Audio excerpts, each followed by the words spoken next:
positivity, motivation, never settle for average. You know, we do it over here. I was just talking with a guy in the gym, and he's probably in his early 50s, single, very successful. And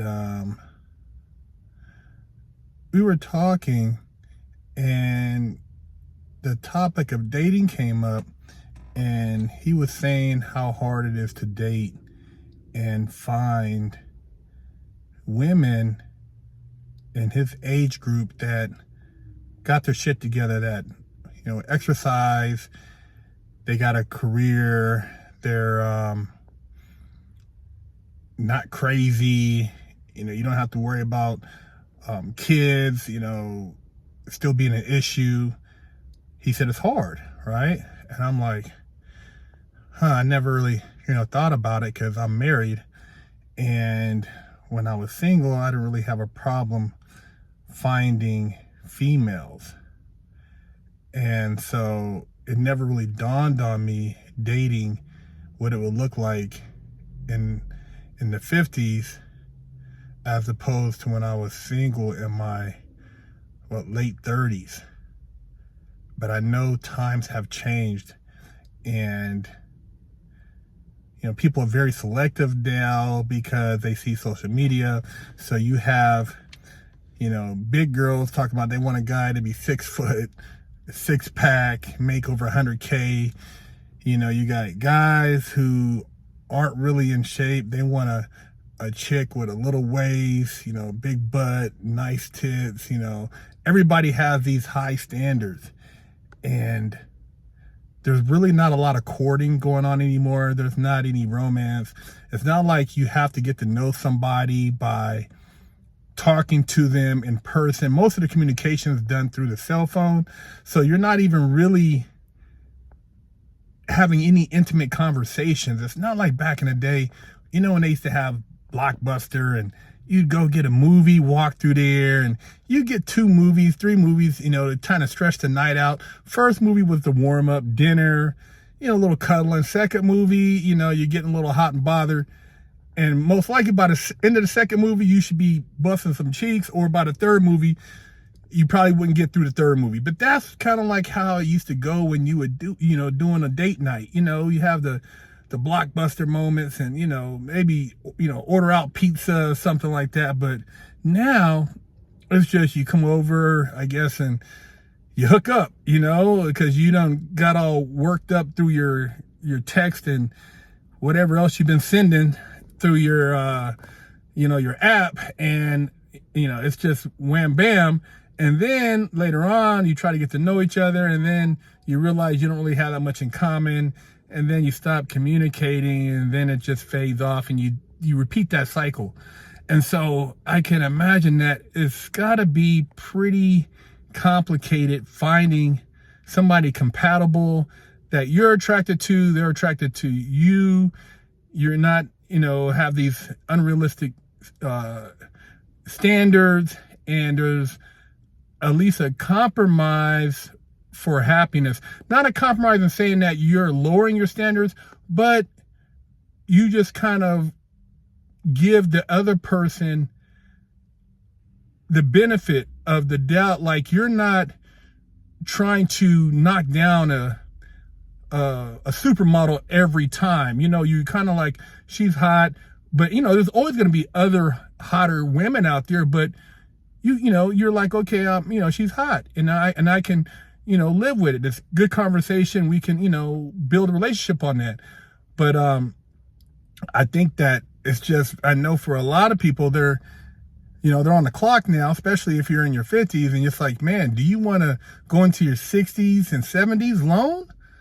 Do you want to be, you know, sitting at home by yourself? You know, if you're not feeling well, you don't have nobody asking you, you know, you want me to take you to the doctor? You don't have nobody to cuddle up next to. You don't have nobody to, you know, share an intimate moment with, to go grab breakfast with, to go, you know, have, you know, an ice cream with.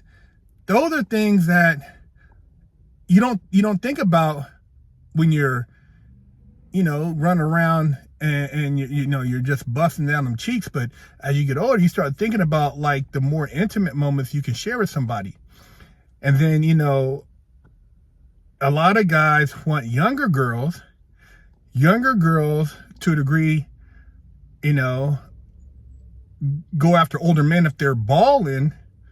But then, the older guy has a false sense of reality because he thinks the girl is really in love with him when maybe she loves the lifestyle. And a lot of these young girls, with the OnlyFans and they're doing their thing, they have so many men in their DMs, so many men on their profiles that it becomes like men aren't really shit to them.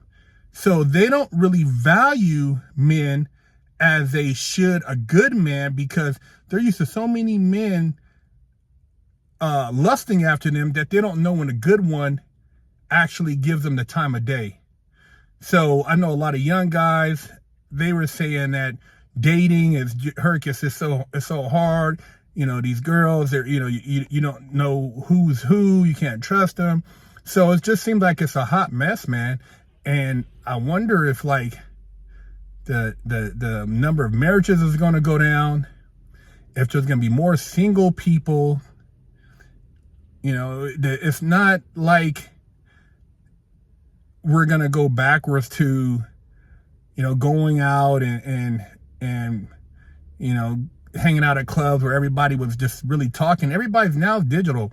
People don't even interact like that. I remember you used to have to go to the club, and if you did go to the club to meet a chick, you had to actually have game. You had to be able to, spit something. You had to be quick on your feet. You had to get a number, write it down, and then call, and hopefully you get a call back, and then try to build up the relationship. It wasn't now you can't ever miss. You hit a text.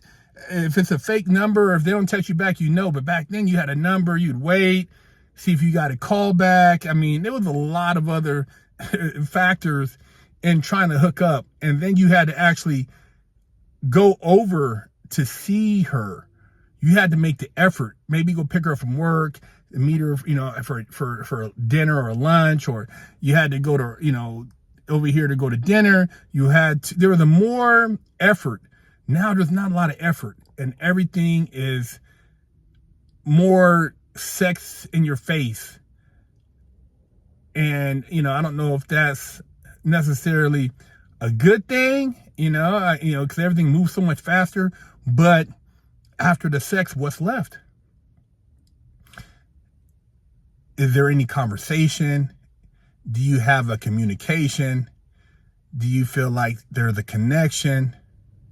All these things, man. And I wonder, because I talk to quite a few single guys, and you just hear them talking, and some guys are just hooking up, pounding them down. Other guys are, kind of wandering in the wind, trying to find their love. And then you have, some guys are just frustrated. They're like, man, it's just not worth it because just all the games being played. So, let me know what you guys think. Do you think relationships are dead? Do you think that is love lost, or is it coming back? Will there be a resurgence of romance in these relationships and dating? What is the future? Like I said, I'm married, so I have somebody to go home to and share my intimate thoughts and conversation. And we talk about this because we have friends that are single, and some of them just like, what, I've accepted it and I'm just going to be single. And I'm like, damn, what would that be like, just to say you're going to accept being single for the rest of your life? That's got to be horrible. I would never want to think like, man, for the rest of my life, I'm never going to have somebody I can come home to and be happy to see their smile and have dinner with and talk with and go places with. That would be horrible, to say that I'm just going to settle on being single for the rest of my life. Oh, crazy out there, man. Leave a comment, share the channel, subscribe to my IG, BigHerc916, and man.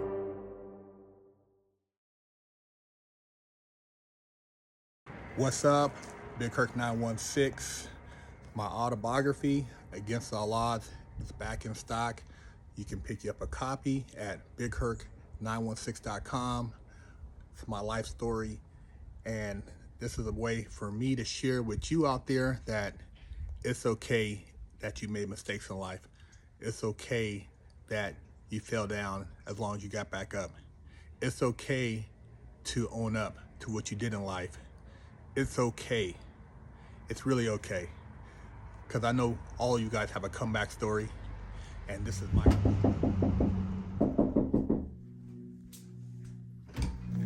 Hello, my name is BigHerc916, and I'm with the Wash Your Ass Committee, and I'm traveling across America helping people wash their ass and get their booty holes clean.